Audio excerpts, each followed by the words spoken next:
Hello mga kamoy, welcome back to my video. Kakain tayo. Ito po yung ulam namin. No?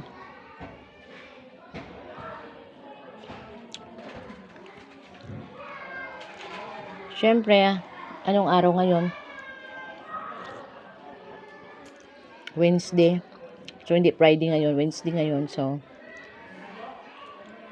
ang ulam namin ay munggo.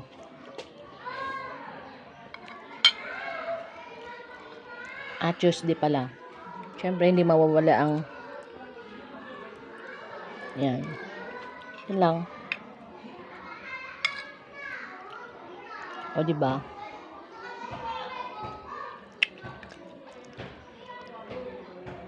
Siyempre, ako nagluluto. Masarap. Pagluto nyo naman, masarap din. Yun lang. Dito nagtatapos ang ating video. Paalam. Kain tayo.